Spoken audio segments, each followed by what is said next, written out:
Welcome to Let's Talk, a call-in show on the Skeptic Haven channel. Let's Talk is a safe place for atheists, those questioning or leaving religion, and anyone that wants to ask questions and have respectful discussions. So from the US, call us at 984-789-4787. And from outside the US, call us from your computer using the URL on the screen. So get ready, because we're starting now. This is Skeptic Haven. Let's talk.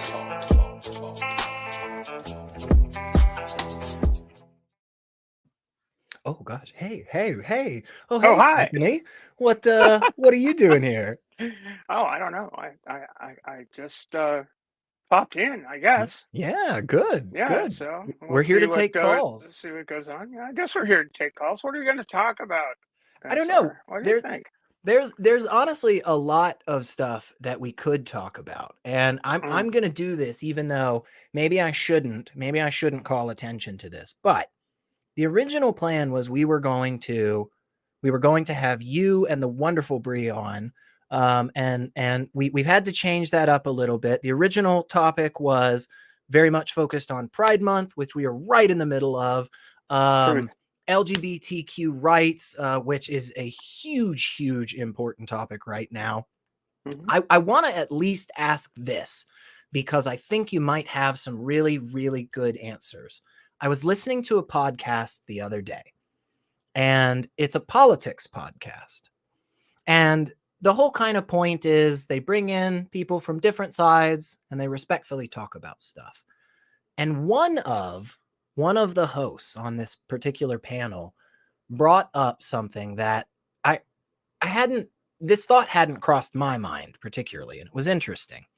He said, asking the other hosts, he said, "Do you think that Pride Month this year is a little bit more aggressive than it has been in years past?" That was the question, and they discussed that for a bit. And I thought you might have some interesting responses to that. So yeah, what do you think about that? Is it more aggressive? Do you think so? I guess it depends. I think people are taking greater offense on a broader scale because it's blown up in the media as being a big thing. But it is rather important to recall that Pride was a riot. I mean, a literal riot at one point in time, when there were laws on the books in place to arrest people. The Compton cafeteria riot in San Francisco in 1966, Stonewall in New York. You could be arrested for being gay. You could be arrested for being trans. And they're putting those laws back on the books. So maybe, at least with regard to trans people, they're putting those laws, literally putting those laws back on the books. Yeah. Like you must wear the appropriate attire of your gender assigned at birth, which is rather absurd. Yeah. Just making you illegal to be in public.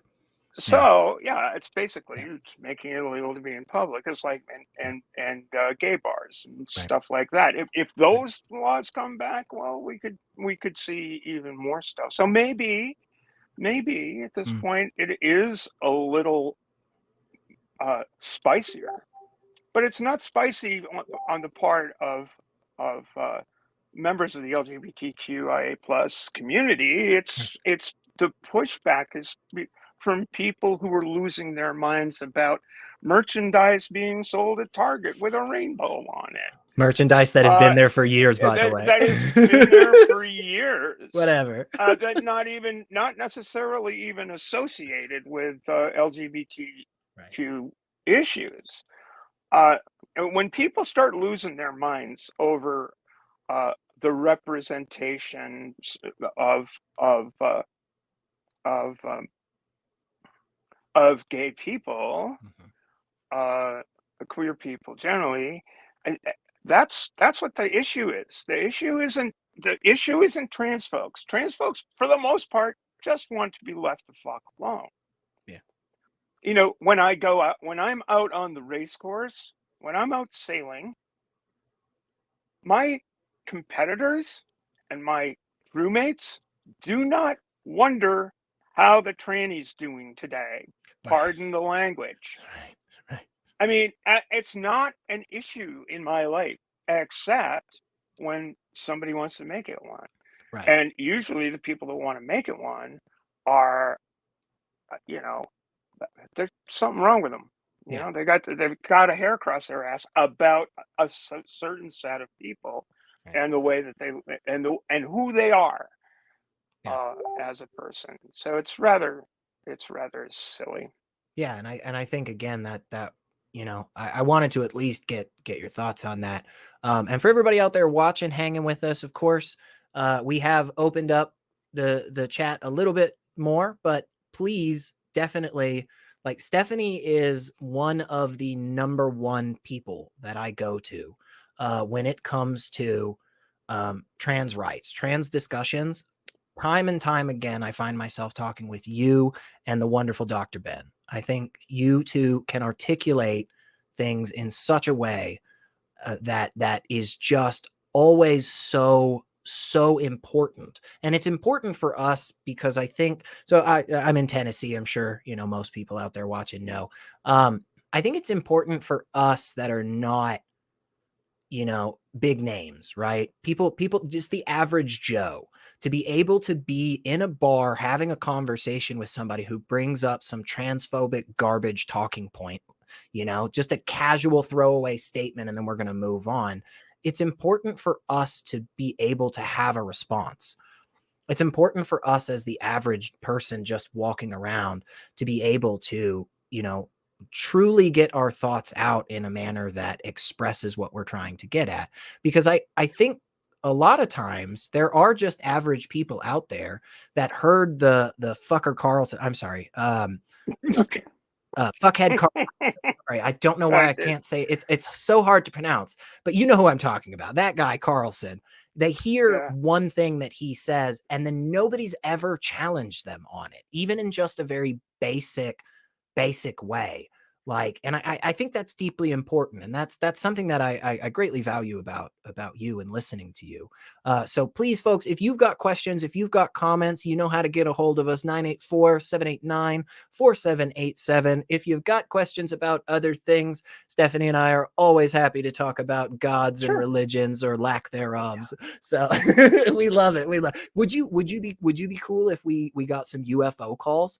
Like, that's been a big thing lately, that people are all up in fucking arms again about that. It's like, oh my gosh, shut up. Like, aliens are not probing us.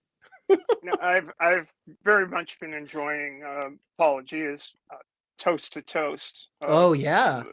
Things where he replays the old radio show that was a call-in show on UFO stuff, and it's so funny with all, you know, calls from the 90s about people from the Pleiades coming down and oh my gosh, setting up shop and all this stuff. It's whatever. Yeah, sure.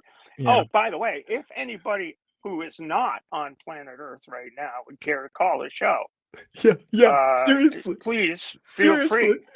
Yeah, because either we're going to get the most awesome call ever, or we're going to get the second most awesome call, which is somebody in like the International Space Station that for some reason watches us and is like, hey, I'm actually not on Earth, but I'm a real person. I'm an astronaut. Yeah. Yep, but the alien, oh my gosh, please, if you live on another planet, please call us. We will definitely take your call. Oh man. But all of that, I think you made a really good point, and I think that was a good. I think you had a great point with the idea of whether or not Pride is more aggressive this year. Because my first kind of thought to that was like, well, if you're a trans person in Tennessee, why wouldn't you be more aggressive this year with Pride? And not aggressive in the sense of, you know, physical harm. Of course, it's not what we're talking about. We're just talking more like, more loud, more open, more out there with it. But again, at the end of the day, what I think what we're talking about when we say more aggressive, right, more loud, is just a person wearing a shirt walking down a road a lot of times, right? Or somebody, some business hanging a simple sign at the entrance, you know? So at the end of the day, I still think the aggressiveness that's happening, which I think is correct this month, is like it's really not much. It's not much. So what is the problem? Why do all of these people have such a problem, Stephanie? When there's rainbow shit in Target, what is the issue? I know that's a big one, but Wes told me I could just go wherever I wanted. I suspect the issue it varies from person to person. I mean, Sure.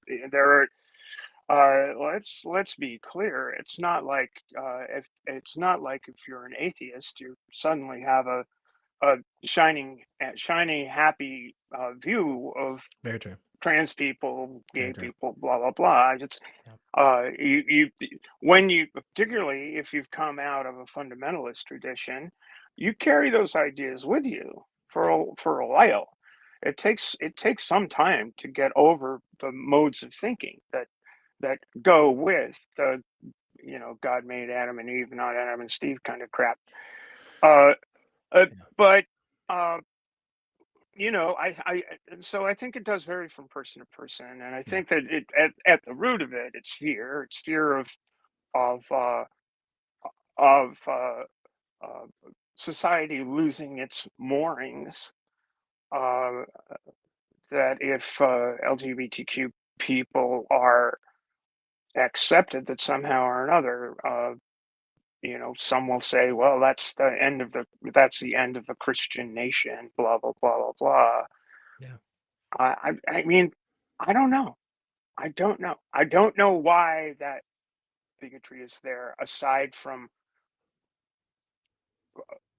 an innate sense of being uncomfortable with Yeah. gay people, trans people, bisexual people, Yeah. lesbians, etc., and so forth. I mean, the people tend to be uncomfortable about it, and I think that for trans people particularly, it's difficult because the whole idea of gender identity and it as being malleable, as being not one set way, Yeah. is very, very difficult for people to grasp Yeah. because most people don't have occasion to question it. Sure. Sure. They just don't have occasion to really have a feeling of something not being right. Hmm. And by Hmm. that, I mean internally. It's something being at odds Yeah. and there being discord with the Yeah. whole thing. And I And think, and and I think, I think that level of discomfort, well, how can that possibly be? Rather than sure. just letting go and say, well, I don't understand it, but which is the reaction I got in when I was transitioning back in the late '90s, early 2000s. Yeah. Uh, and I find the contrast between that time and now to be rather, uh, really quite, uh, really quite stark.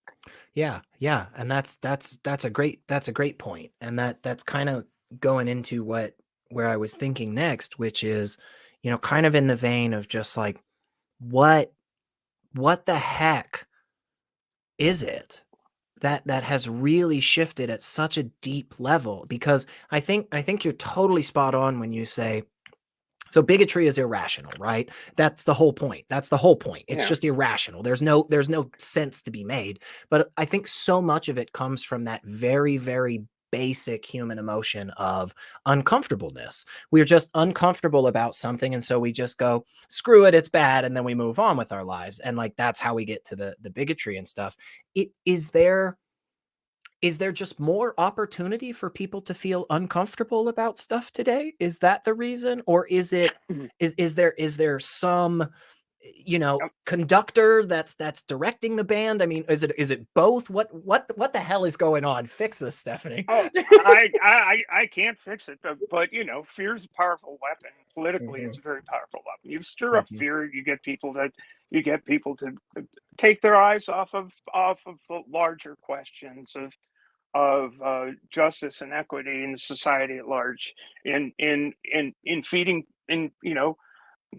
housing the homeless, feeding the hungry, doing those things that would make society better, or working for peace. Not having not having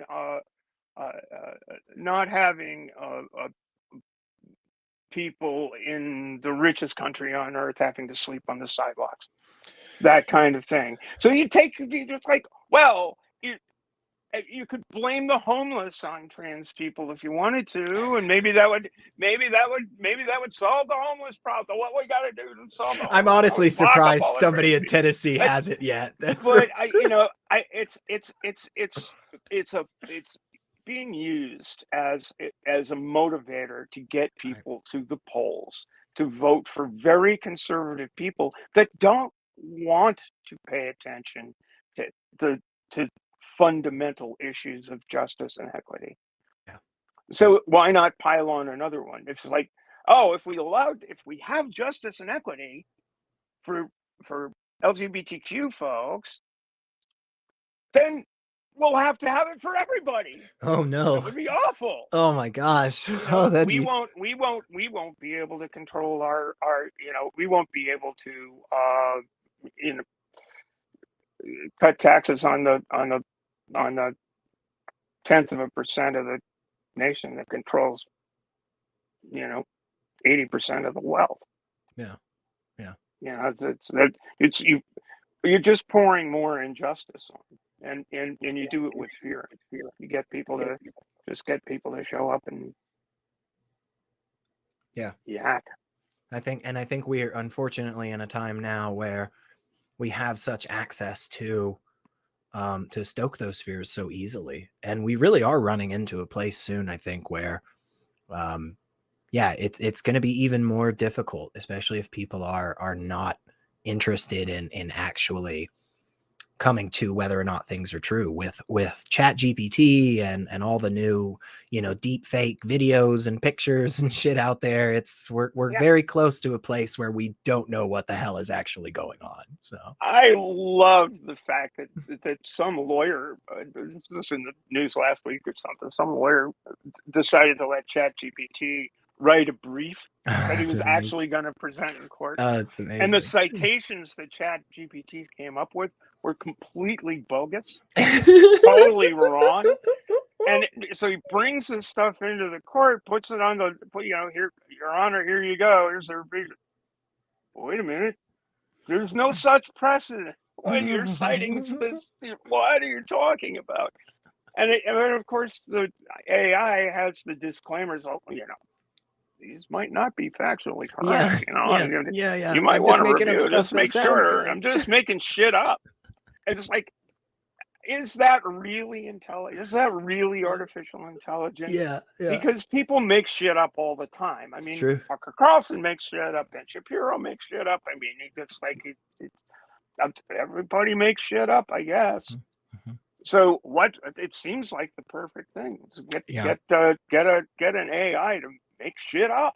Yeah, I'm worried because we're in this space where I think a lot of people are still kind of like, no, I'd know if it's a robot, and it's like, well, how would you know if it's a robot?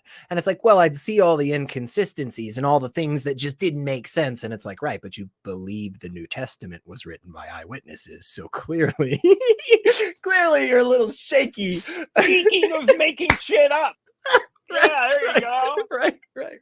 Somebody made shit up about some 300-year-old guy building a boat. That's right. For his family for a little cruise. People believe that. So Muhammad flew to the moon on some winged horse thing. So come on, y'all. I mean, I don't know. Split it in half. That's right. Fly gumbo. Oh my gosh! But I think we have a poll. I've been told we have a poll. We have a poll. Oh, we have a poll. So, at what age did you first realize you were LGBTQIA plus before telling anyone? And then read more, but I don't know if there's any more to read. But this is very interesting because we literally have almost 20% in the 5 to 9, almost 20% in the 10 to 15, and almost 20% in the 31 plus. I think that's very interesting. And then we see a 13% between the ages of 16 and 21, and 31%, the largest for sure, between 22 and 30. That's fascinating. What age was it for you when you really started saying to yourself, like, hey, okay, I'm trans, this is me, this has always been me? Or was it something that you just knew the whole time? When I first expressed the thought that that I was not who I was not what I was told I was with regard to boy girl at the age of 3.5. Now, I didn't do so in sophisticated terms like Right. Right. transsexual or any of that crap in 1957. Those terms were, famously Christine Jorgensen was the was a featured on in the Above the Fold in the New York Times in 1952. But I didn't know anything about that in 1957. I was 3.5 years old. But what I did know is that I was doing a task. My mom said, "Good boy," and I said, "No, girl." And I've always had that feeling. Yeah. And was aware of it, but it was a sort, and I had a child's way of expressing it all the Right. way through my, you know, prepubescent years through then, and then, a little bit more cognition comes into the thing, and the words are available. Right. But in 1950s America, if you told your mom that you were a girl when you were born a boy, or vice versa, you're liable to get, and in my case, did get a huge helping of "that's impossible." And Yeah. so the the being trans bit was, I just suppressed it.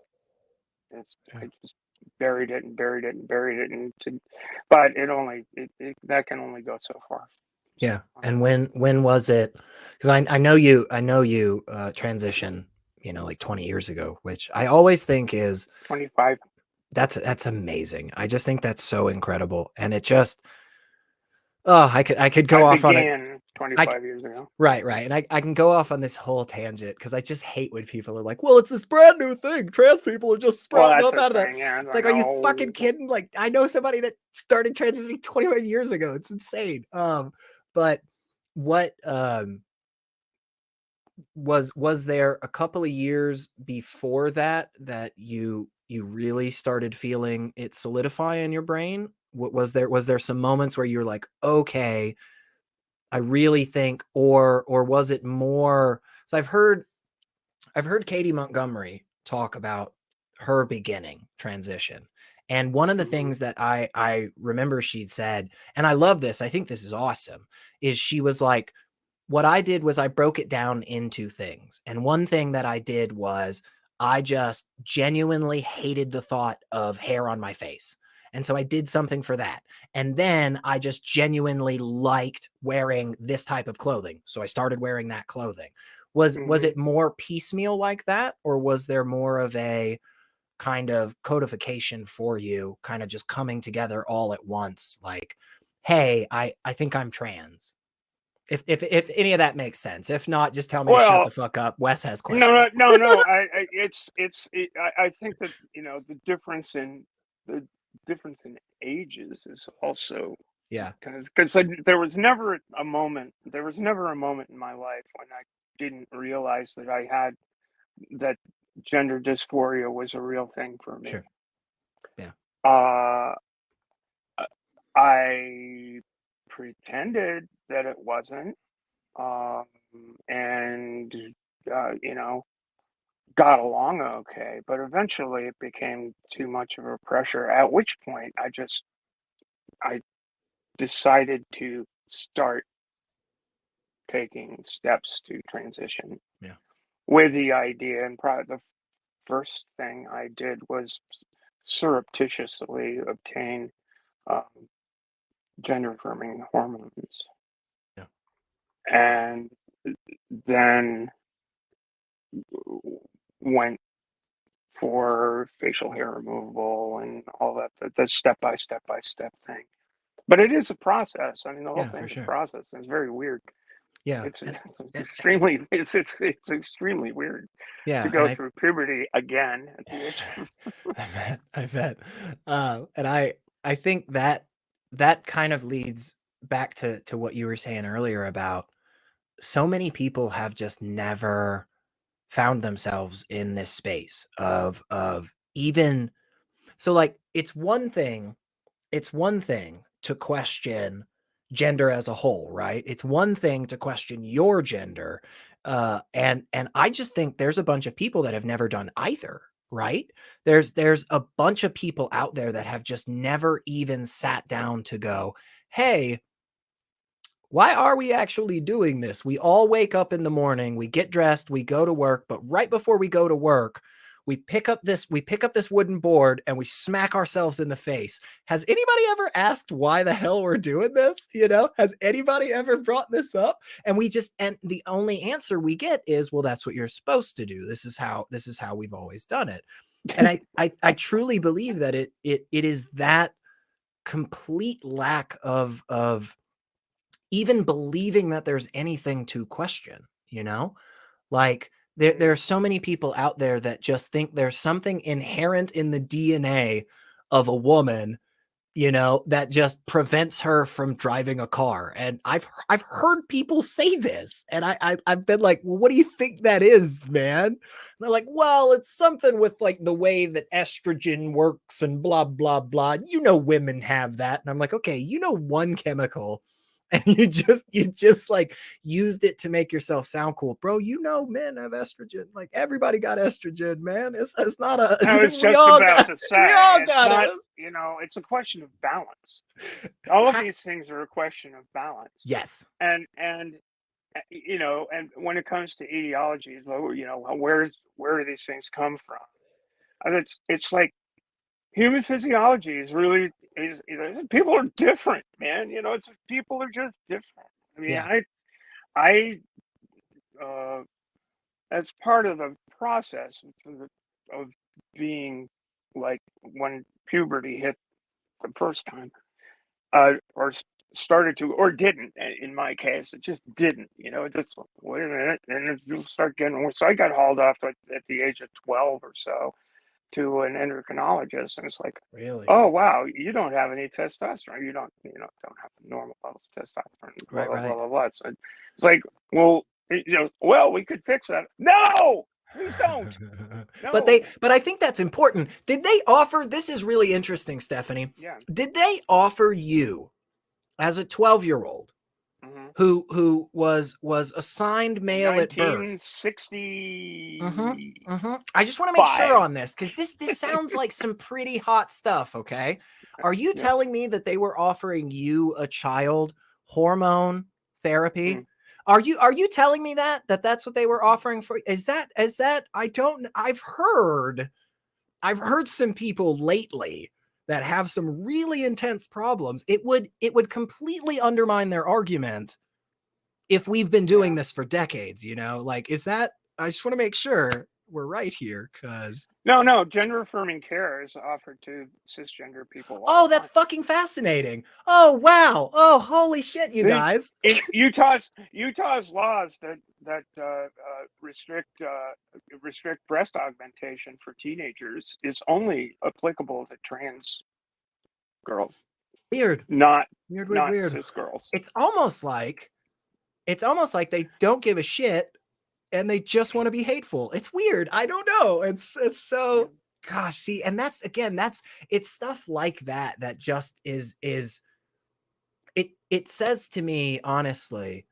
that people are so ignorant, because if your complaint is, well, we're giving little 12-year-olds these drugs these days that do all kinds of weird chemical stuff, it's like, we've done that for decades for lots of reasons. We have medical science to back up our justifications, people, but they just don't care. They genuinely don't care, I think. Yeah, well, the thing, what was weird is, it's like, how do you define normal? I mean, you've got, a lot of people don't realize that a number of Olympic athletes, male Olympic athletes, have T levels that are quite low. Mhm. And when you but naturally low. Right. A number of female athletes have T levels that are high compared to the wider range of things. So is it T levels is that what makes gender? Is that what makes sex? Yeah. Is it the chromosome? Is it the gene on the chromosome? Right. Is it and which of any of these things? Pick one. Yeah. Pick which of any of these things is not biological. Very good point.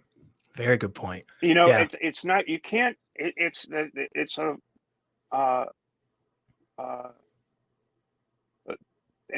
Human biology is a system. It's the sum total of everything, and it's hormones. It's I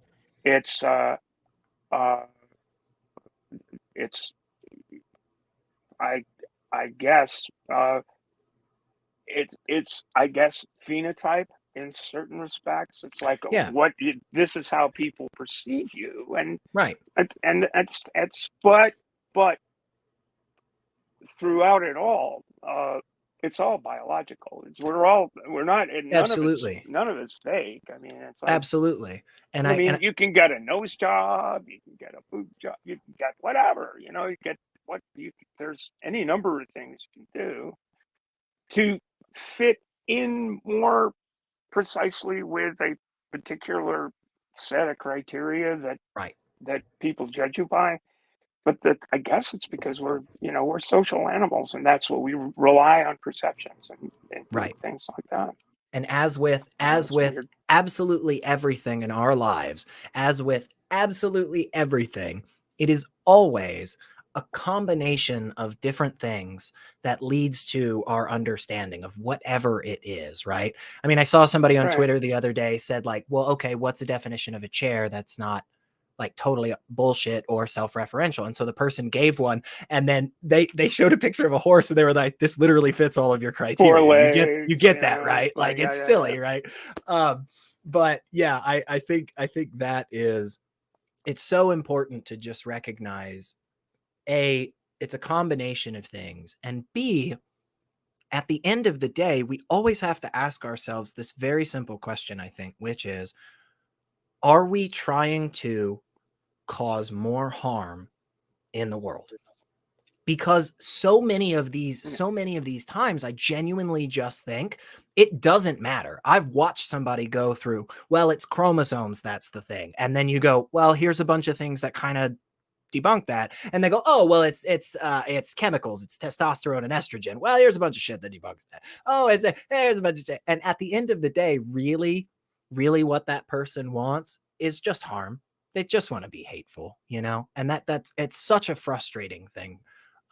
We do we do have a call. Would you like Oh, to? that's great. What do we got? What are we going to talk about? Are we going I to talk about think beer?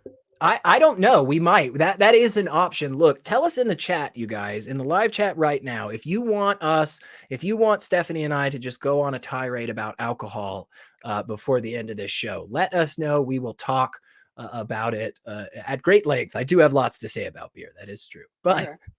But I think I know. I can only speak for Jen right now. Oh my gosh, though. I can on gin though, because like recently I've really started getting into gin. Oh my gosh, I could definitely talk about. Hang on.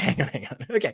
I think this wonderful person calling in is someone we all know and love. I believe this is the incredible Cindy Plaza. Am I correct on that? Whoa! Yes, well guessed. Hey Cindy, Hey, how guys. are you? I'm doing okay. How about you? Pretty good.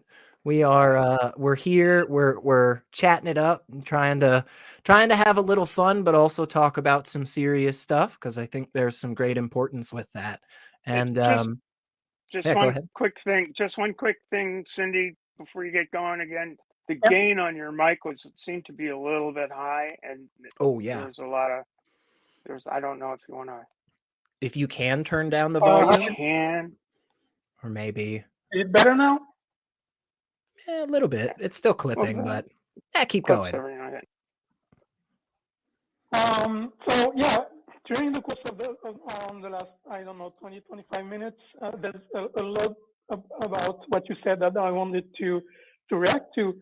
But one thing that triggered me wanting to talk about this is this idea that you brought up, that fear is what triggers most of the hate against LGBTQ people. Yeah. What are your And thoughts? I think that's the case for other people, but I think that the feeling that is used mostly to rile up arms against LGBTQ people is disgust. Disgust. We talked about this on Yeah. an episode on non-profits a few months ago, and Yeah. disgust is very, very primal in human biology. Like you can just make people almost puke just with a picture, for example. Right. And this innate sensation that we have is very much used, and because in this case it's very easy to use. Like you just have to make people picture two guys having sex, and that's disgust generated for you, Sure. especially with men. Sure. So this concept of men and women are so innate to who we are, that as soon as we touch them, and that's what happens when you start talking about trans people, you start being vulnerable to this disgust idea. And I wanted to talk about this a little bit, and what you guys think about this. I think that's a absolutely brilliant point. Yeah, for sure. Yeah. I think you can. I'm a big, we're all skeptics here. We're big fans of evidence. So I think you see that evidence when on so many of these talk shows that are just hatefully, talking about trans people. Like it's a pretty regular thing that it's obvious that they're basically just saying, "Ew, gross," right? Like that more often than not. Like, right. I gotta be honest. I love the original Ace Ventura. I really, really do. But it ends in such a way that is just blatantly like, holy fuck. Like, oh my God, the entire show, the entire concept of the story ends with "ew, gross trans person." That's literally what it was. And again, like, I still think, hey, good movie. I like, what's his name? Why am I blanking on his name right now? Who's the asshole that plays him? The Canadian Jim Carrey. Gosh, Jim Carrey. I know. I was like, why can't I? But yeah, like that level of disgust is something that I think is absolutely clear. And we went from a place where it was so disgusting that we just wouldn't even talk about it, right? To a place where it was disgusting, but, you know, close enough that we could make jokes about it. So then we got a couple of decades where the joke was just constantly, oh, it's a trans person. Oh, it's a trans person. Oh, it's a trans person. And yeah, I do. I think when you say, hey, a lot of this hatred really does come from just that very basic level of disgust. Totally. I really do. I think that is absolutely something we see. And something that I think is the exact reason why we need something like Pride, right? Because the whole fix to that, in my opinion, is normalizing it, right? It's normalizing the fact that, hey, queer people are just people, y'all. Like it ain't different. There's nothing that there's no big, you don't have to go through anything. It's just like, yeah, it's just a person, like all good. But yeah, please, Stephanie, please talk on that. Yeah, it's discuss revulsion, that sort of thing. I think that's, it's very powerful. It's get the old hippocampus involved, and you'll do just about anything to avoid that sensation. And if the solution is presented that will allow you to avoid that sensation, then I guess if the sensation is powerful enough, you'll hop at that. You'll seize on it to say, let's put them in cages, or let's do this or that. I mean, which is why, which I think you bring up, you bring this up. That's why people are compared to vermin. Exactly. In propaganda. That's why the people are likened to bugs. Apologies, Bre. People are likened to foul creatures. So yeah, I think that's absolutely true. Yeah, that's where I was going, because when you see the speech right now and the justifications behind all the laws that are passed against trans people in the US and even in the UK, what you see is that how easy it is when you manage to generate disgust about a group of people, how easy it is to other them and to right, and to generate and to treat them any way you want, because disgust is so powerful. Yeah, and I think both of you might have bumped into this guy before on the interwebs. Dr. Richard Firth, God be here. He's been on the nonprofits, I know, a couple of times and stuff, but he actually is.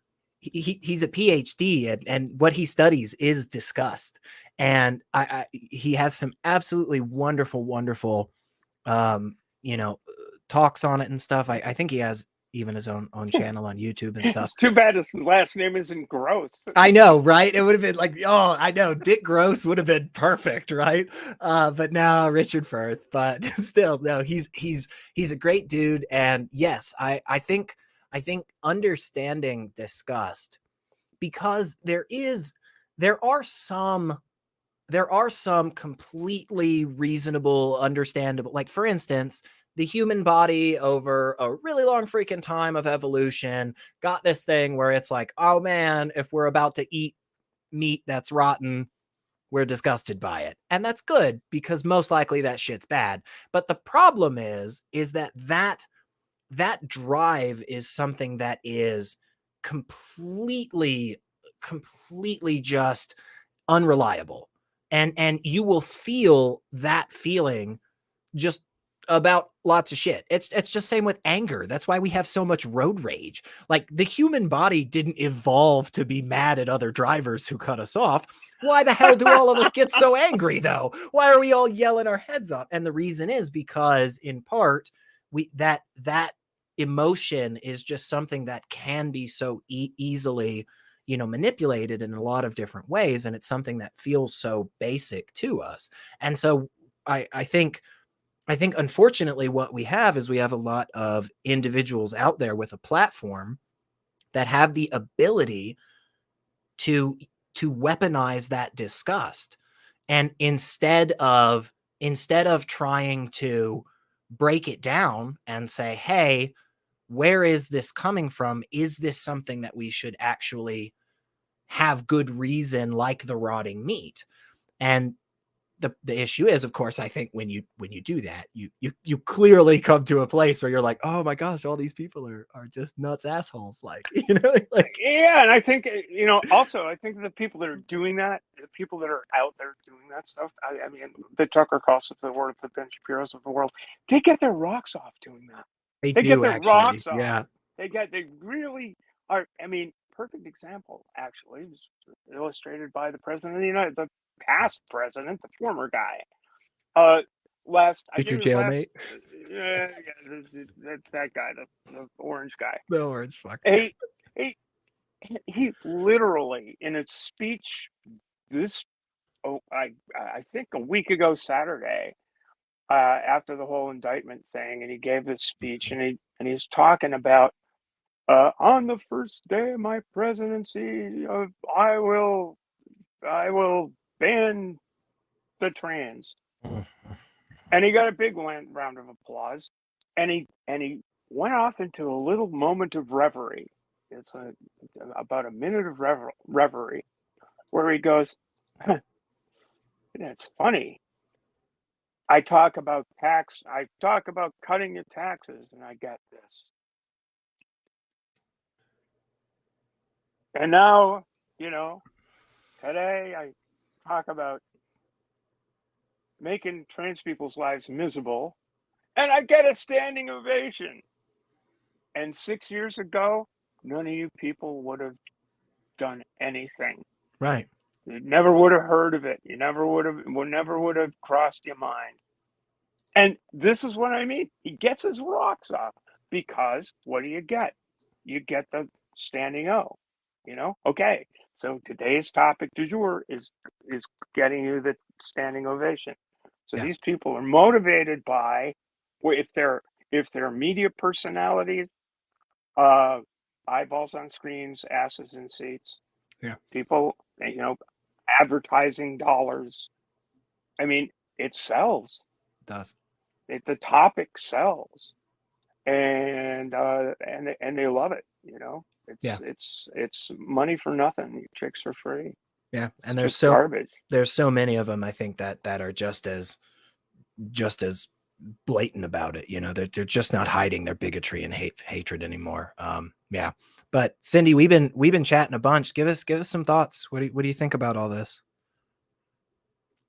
Yeah, I was actually on this weekend on Prophet. We talked about this quote by Trump, and yeah, it's so blatant. And when I heard that, my first thought was, who's going to be next? I mean, after everyone gets bored about hearing about trans people, who will be the next group to be vilified? And I unfortunately don't have the answer, because it would be great if we could know that and warn those people and protect them ahead. But yeah. Do you have anyone else on the line? No, we're good. If you want to keep chatting with us, we'll chat with you, Cindy. If you got more thoughts, of course. Yes. So I've had some chats with someone recently on Facebook, and so it's one of those people who claim they are against wokeness, but basically they don't care about gay people. They don't care about gender roles.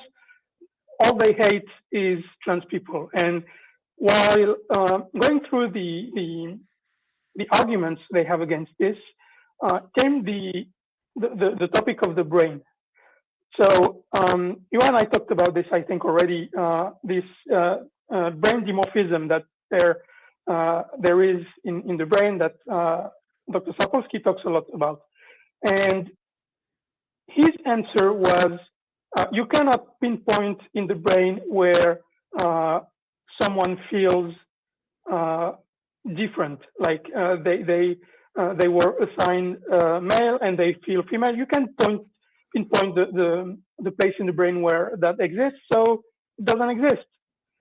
And so the answer to that is, well, where can I pinpoint how you feel about being an atheist? Can I pinpoint the place where you feel pain, for example?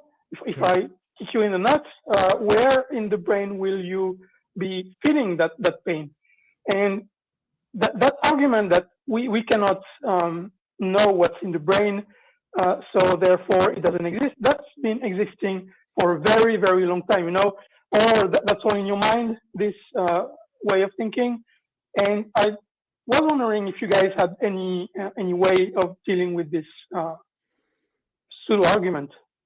Yeah, it just so that we're on the same page, what you want a response to is that argument of you can't pinpoint where in the brain people are trans. Is that, or was there something additional to that? Yeah, that's pretty much it, because now we do mostly. We know that some places in the brain have a small difference in size, whether you're male or female, and we observe that on average, trans women have a more consistent brain with female people, and vice versa. So we know that's not true, but still, how do you respond to the argument that, yeah, all this belief that you're not a male when your body is male, all that is just in your head, so it's not real.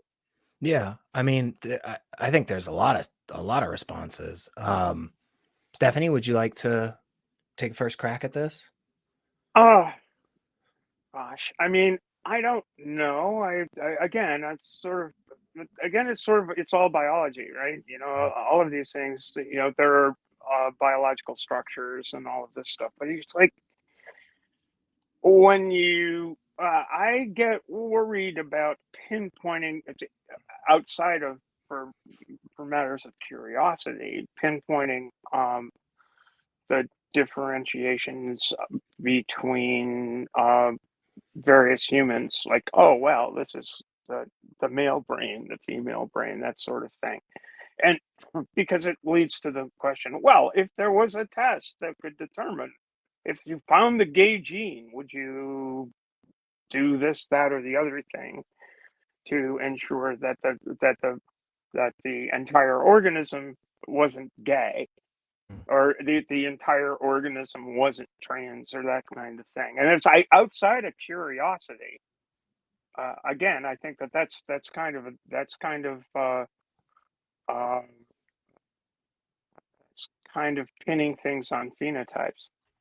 It's not pinning things on looking at the whole organism. And I think that it's a little bit worrisome in some regards to me. Yeah. Because I think it's like finding a cure for a naturally occurring part of the human condition. It's like, why is it bad in the first place? First of all, it's like, what's the root? Where is the root of that disgust? Is it innate?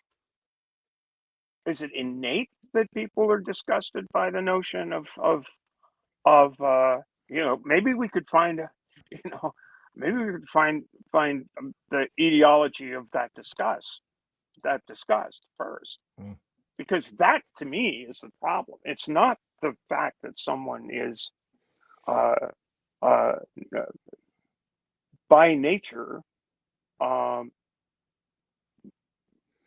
having certain sexual preferences, or having a very various forms of gender identity. I don't think that's a what's the source of the disgust? Is it, maybe we could look at religion? Maybe we could look at what the Yeah, what I think there's what ideology. what culture, how how cultural uh I, I the word cultural prisons are developed. Right. That comes to my mind. So I don't know if am I getting that right, Cindy? Is that I don't know. I think you hit on some good stuff. I would also say, like, the argument of, hey, we don't see it in the brain now, so therefore it's not real, has a lot of problems with it, right? Like, Yeah. one, for instance, I don't know what part of my brain you can point to say I'm a man. I don't know where that is in my brain, but I've never had a problem with that. Like, am I maybe a little bit more in touch with my feminine side than some of my guy friends? Yeah, totally. But that's never been a thing for me. So it's like, where in my brain, when you cut me open after I'm dead, can you point to and go, ah, yeah, that's his recognition that he's a man? And it doesn't exist. That's the thing. It doesn't exist. So it doesn't exist either way. But also, more importantly, it even if it did, okay, what does that matter? Right? Like, even Right. if it did, what does it matter? Because we have to ask ourselves, um, like, a simple question of, are we trying to put more harm in the world or less harm in the world, right? Like, because plain and simple, at the end of the day, if if we do find this to be the case, are we going to now start scanning everybody's brain and tell people, like, oh no, Right. you don't have this part in your brain that's a man, therefore you can't blah blah blah? Like, no. And The whole point at the end of the day should be bodily autonomy, right? It should be consent. It should be a person doing with themselves, what they're doing, as long as they're not hurting other people. They and said, the worst part is that, that's like, the person making that observation might have the attitude, oh, you have this, therefore, how can we fix it? sure, yeah, there's that It's too. like Yeah, there's something wrong, and there isn't anything wrong. It's just how you are. yeah, It's exactly. how do you fix? And that was definitely one of the a few decades ago. There was a bit more focus in some scientific spaces of trying to find, like, quote unquote, the gay gene. But then a couple of other people were like, hey man, like, if we do, like, figure this out, like, are people going to try and, like, erase gay people, by, like, fixing that gene again? So, but again, there's lots and lots of problems, I think, with just the simple statement of, where do you find being trans in someone's brain? Because again, where do you find being cis in someone's brain? Well, you don't. But on top of that, where do you find love in someone's brain? Like, where do you find the preference for chocolate ice cream over vanilla? Where do you find left-handedness? And going back to exactly what Stephanie was saying a minute ago, like, at the end of the day, despite what a lot of people on the right want to make this topic, the topic is very complex, right? I mean, you have, Cindy, you know better than I do, because you've got this beautiful, beautiful chart, by the way, this wonderful, wonderful graphic that explains, the differences and overlaps between things like sex, gender, presentation, sexual preferences. Like, all of these different things are multiple factorial, that you have to have 5, 6, 7, 8 different categories in each one of these spaces. And yeah, okay, they overlap sometimes, but not exclusively. And so, if at the end of the day we're just saying, well, we don't just have this one spot that we can point to that says trans. Well, guess what? You don't have that for literally everything else in society. We just don't. And I think that's one of the big things to show. Like, that's one of the things, I love about you know, whenever I see Dr. Ben just going ham on Twitter, so often what he's doing is he's showing people that their methodology for coming to correct conclusions is just flat out flawed.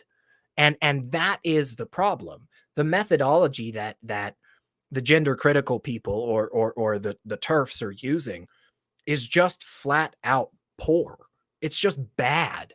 They don't have a good system for actually coming to the truth. And I think when you show them that they're being inconsistent, you're more likely to get to a place of understanding. Not guaranteed, of course. We all know there's going to be shitheads probably till the end of time. But I think once you just show somebody, hey, look, man, we literally don't have that for anything. Ask them when they say that next time, ask them what their fucking favorite meal ever was. And then tell them that there's no place in their brain that points to that, so it's not true. They'll feel weird. They'll just be like, what? What are you talking about? Because it doesn't make sense. It's not an argument that makes sense because it is an illogical argument.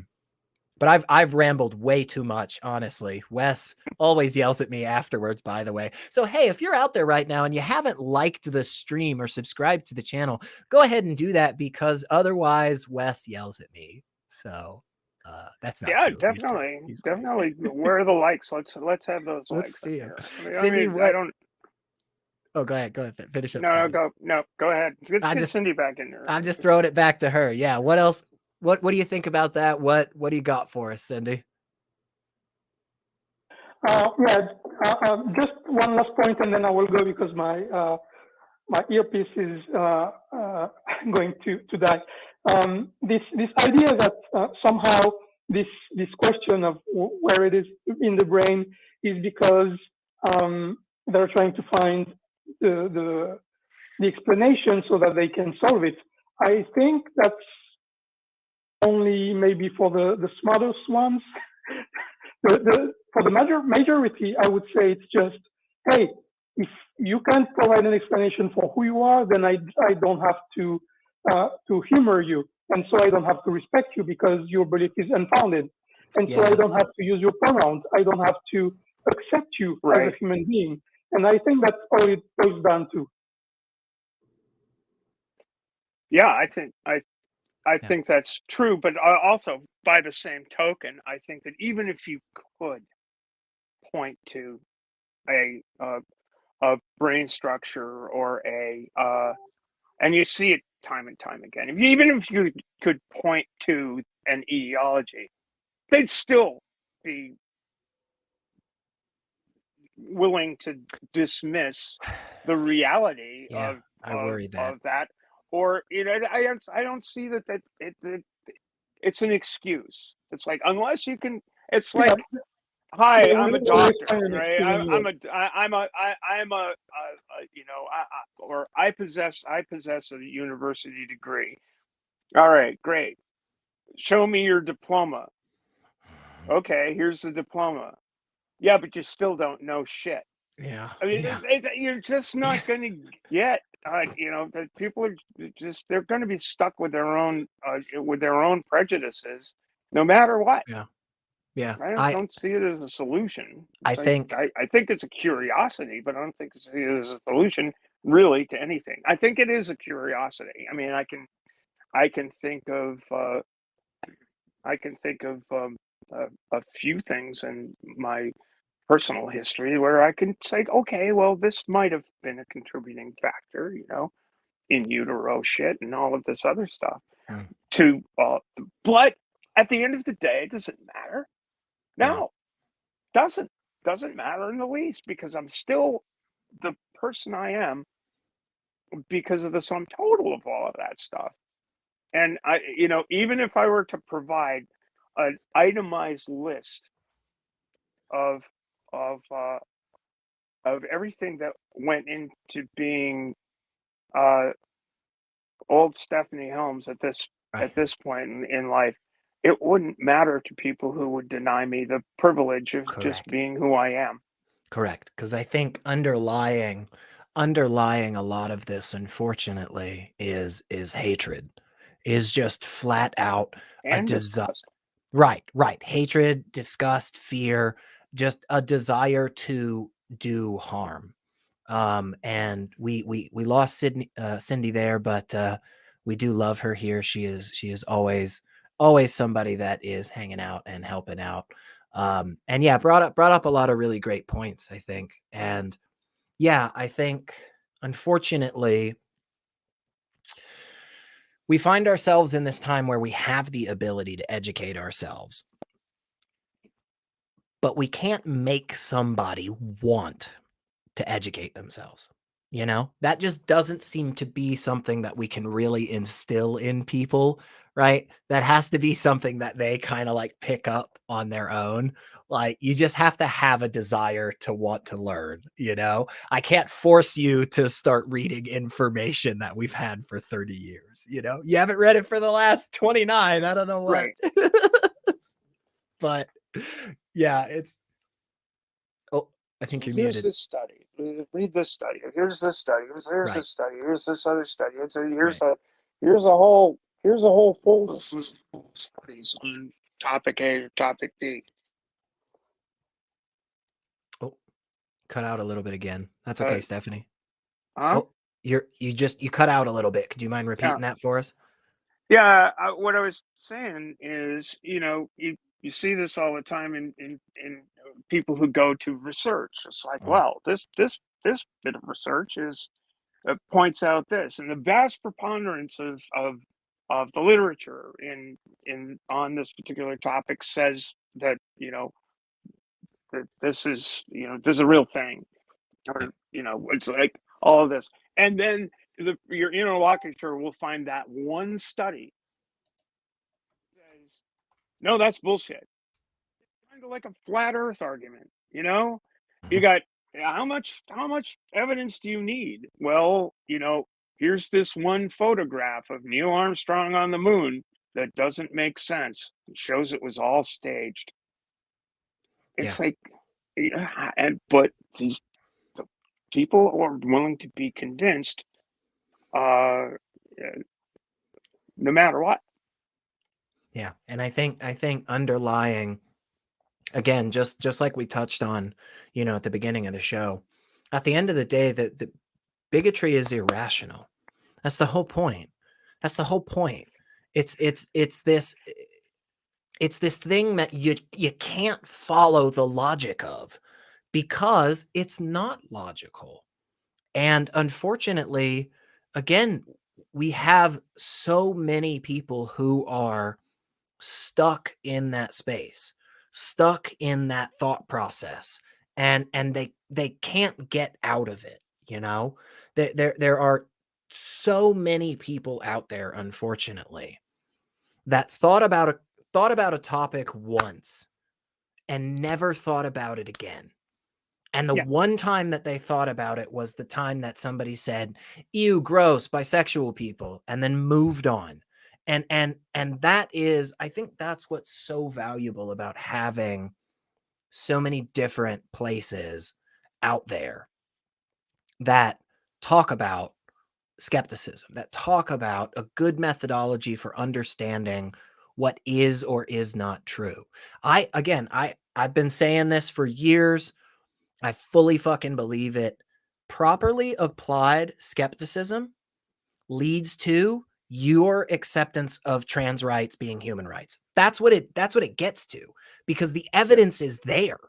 I fully believe that all of the information that we need to come to a decision has been presented to us, and denying gender affirming care for minors in the state of Tennessee is improperly applied methodologies for coming to truth.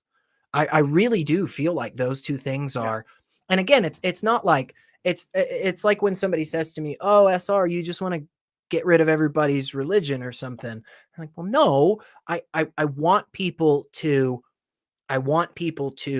do things in a way that reliably, consistently leads to more correct outcomes. Because when we do that, I feel like we actually get better results. And I fully believe properly applying that methodology will lead us to the absolute 100% acceptance and belief that we should be standing up with our trans friends. We should be allies with our trans brothers and sisters, our non-binary friends out there, that asexual people are absolutely just as valid and deserving of legal rights as every other person out there. I just think I think that is properly applied skepticism. And the consequences from that lead to atheism, I think, secular humanism, I think, and again, just completely being pro LGBTQ plus. Like it just, I fully believe that. I think that is how we have seen it happen time and time again. And if anybody ever disagrees with me, you can always call me. Yeah, and nobody's saying that you need to, nobody's saying that. I think you're right that that skepticism properly applied leads to better outcomes. However, nobody's saying that you need to, as you just said, you don't need to give up your entire uh, worldview Yeah, yeah, because you've adopted a skeptical approach towards things. absolutely. But for example, I was invited to this past past November, to speak to a Methodist congregation in South I saw Portland. that. I saw that. Where is And that, by the way? If somebody wanted to watch that, Stephanie, is there a place that could find that easily on YouTube? oh yeah, that would be on my channel. Oh, Yeah, sweet, sweet, sweet. yeah, You can just yeah, go. yeah. You can just go to YouTube and type in Just go Stephanie to Helms. We might yeah, even have a and link in the chat. you So, might yeah, yeah. even somewhere. Yeah, please tell us. Tell us. But I was invited to speak at this uh, Methodist church by a pastor who was a friend of mine and a fellow sailor. She and her husband actually used my J24 to to fulfill their racing pleasures for a Nice, nice. season, and uh, and her son, who I had in a sailing program when he was quite young, quite little, uh, is trans. So, I mean, here's a Methodist pastor with a trans kid who, because she knew me and her husband knew me and knew my history and all of that stuff, didn't freak out. And, you know, and and they got, strangely strengthened in their faith, in the belief that God doesn't make any junk. Um, but yet they are affirming, they were affirming for their own child, they're affirming for their congregation, and we need those people to be on our side, Yes, to speak totally out. agree. We need those people. We can't lose them by saying it's if you're going to be a sincere supporter of social justice and human rights, you need to leave the church. That's you can ask for small steps. Act within your faith. Question your faith to the extent that if your faith says that that biblical literalism is a thing, you need to question that first. Yeah, I mean yeah, that's for sure. yeah. And I think that's an But it's absolutely great point. I didn't say no because as the uh, daughter and granddaughter and sister and sister-in-law of and aunt and to a bunch of Methodist preachers, I kind of know the lingo. Yeah.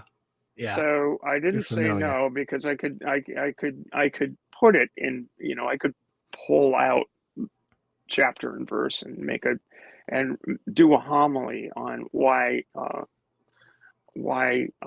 treating your trans family as family, as fellow human beings, Yeah. as as part of humanity's huge, vastly diverse spectrum. Right. That's a valuable thing to do. Yeah. And it was fucking scary because this was right after the Colorado Springs incident. Oh yeah. This was like the day after that Sunday was the day after the shooting at the Colorado Springs nightclub. And this pastor's son goes to school in Colorado Springs, and he could have been at that club. Yeah. And this is her Transgender Day of Remembrance. And Yeah. it's like, holy shit. Yeah. So this stuff's real. I mean, it's real. It affects people in real ways. And I don't know what the answer is. I wish we could figure out an answer. Yeah. But it really would just, people need to be. That's kind of tying back to how come it's, people talk about, well, how pride has gotten a lot more controversial and violent and all of this stuff. Well, for fuck's sake. Yeah. You've got people shooting up nightclubs. Yeah. Because there's a drag show going on. Exactly. I mean, I'm not really sure where the violence is in that. Yeah. I am. It's not on the part of gay people being gay. Yeah. Or and I think trans people being trans. It's you all with our, I'm just saying you all in general terms. I'm not speaking anybody. Right. Not calling anybody specific. Not calling anybody except for fucker Coalson. Fuck him. Except for Coalson. Except for those folks that are trying to foment this kind of distrust. Right. And dislike and revulsion towards anybody who's not cishet and, dare I say it, white.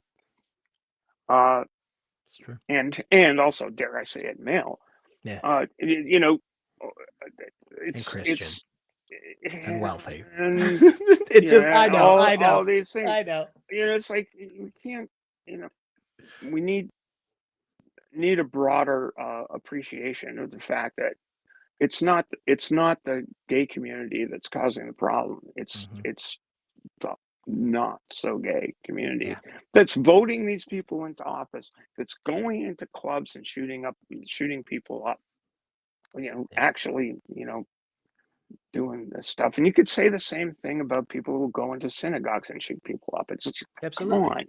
Come on, absolutely, because you see a common thread amongst all of those hateful types of individuals. And I mean, you've made so many good points, but there are two that I love. And you say stuff like this all the time. And I mean, one, we on the non-religious side, we on the pro LGBTQ plus, we on those sides need to remember that there are other people on the religious side that are on our side, and they are pushing back against this fascist hatred and this disgusting bigotry and all of this hateful stuff that is coming after the people that we love. And we need to remember that our fight when it comes to whether or not your God turns into crackers every other week, you know what?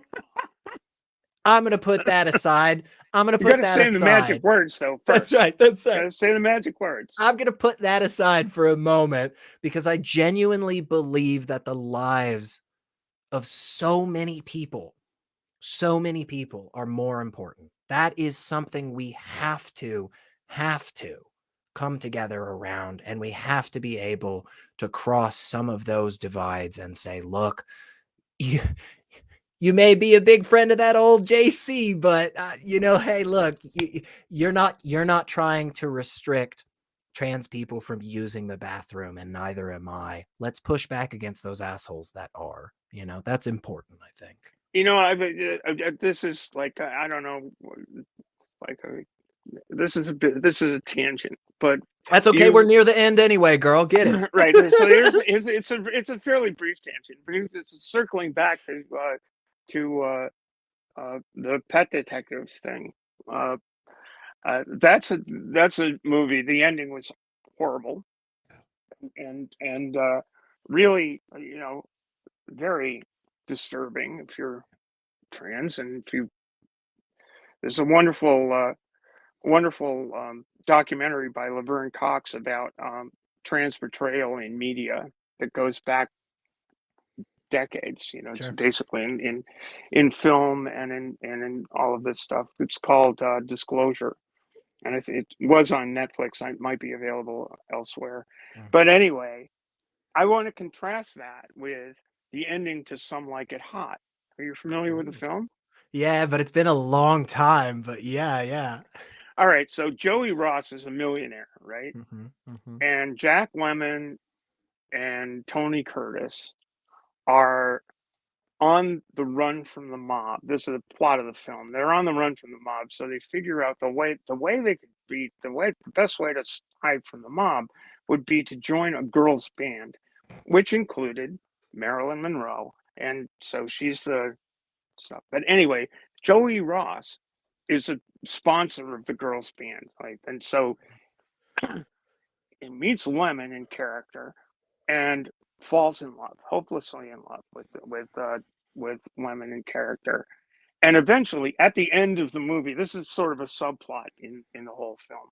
But at the end of the movie, Joey Ross proposes to Jack Lemmon, and Lemmon doesn't know what to do with that. So it's just sort of going on and on, and finally he says, "Okay, I got to have the conversation with this guy," and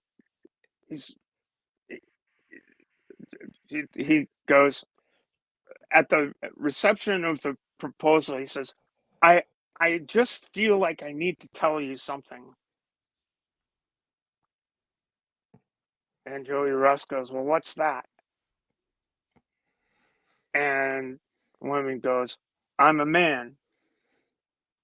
And the last line in the film is, "Well, nobody's perfect." Yeah, right. The difference between that film is like 1960, what, 4 or 5, something like that. I don't know. When did Marilyn Monroe die? But it's obviously, but it's a great film, and it's a great scene, and it's always like, well, nobody's perfect. And I gotta say, I do love trying to end on a positive note, which I think we have done, because I think a message that both of us can get behind for sure. And I feel very confident that all of our viewers out there can get behind this. You should not be apologetic for who you are. And if somebody out there is saying that this year's Pride Month seems a little bit too in my face, remind them about how all the other hatred, bigotry-filled assholes are in your face. Because honestly, I just don't think there's a comparison. I just don't think there is. But I had a good time. I hope I had a great time. Yeah, I hope other people did too. Remember, folks, there are lots and lots of wonderful ways that you can actually help out this great channel and all the great people who do stuff here. One very easy way is this thing scrolling beneath my face right now. Yes, pay attention to the thing at the bottom, not my face. Actually, honestly, just, yeah, I don't know why you've been paying attention to that anyway, but we got to give a shout out to all the wonderful patrons here that help make this channel great, like Sydney Davis Jr., Eric Ozols, Tara S., Ryan, Deneen Murphy, Dan D., Michael Wiseman, Kathy Cotton, Cindy Plaza, Sunny Shell, Aaron Coalson, Phil Calderone. Sorry, I tried to do that all in one breath. There they are. That's right. There it is. Thank you so much. And if you want to become a patron, you can do that very easily. I know there are links in the description. I'm sure there are links in the chat. Please do the thing. By the way, if you haven't yet, folks, just like the video, subscribe to the channel. It's very easy. Share the video, by the way. I don't know what you're doing. All of you have Twitters. I know you do. Just copy the thing. And anyway, or Mastodons, or maybe even Blue Skies. That's true. Maybe you guys are on Truth Social. Maybe y'all are. Yeah, it might be there too. And that'd be fun. If you are on Truth Social, please be sure to share the show and let them know.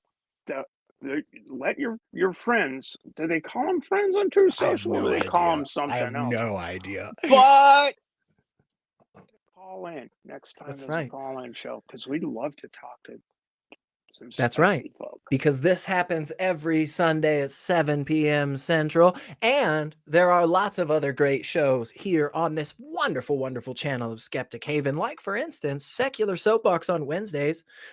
Thursdays, we've got The Sunny Spot. Saturdays, we've got Global Atheists and the Women Atheists Unload. And then again, here on Sundays, we've got Let's Talk, which always has some wonderful, wonderful hosts and a bunch of rotating topics. So we want your calls. Give them to us.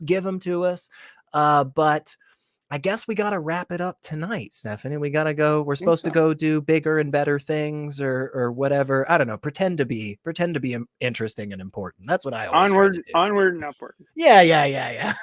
Well, thank you so much. Go touch grass, everybody. That's right. Go touch some grass, or drink a beer. I don't care. You know what? I don't judge. But you have a good rest of your Sunday, and I'm sure we will see you next week, folks. Bye, everybody. Thank you for visiting us on Patreon to support Skeptic Haven. We're a humanist media group that produces shows and social media posts to support science, skepticism, humanism, and critical thinking. We focus on topics that deserve more exposure. For example, the treatment of women in Iran, prejudice against the transgendered, the reality of scientific findings, the unpublicized harm that too often happens within religious communities, and finding of joy after one leaves religion. I guess we're still here. I don't know, folks. If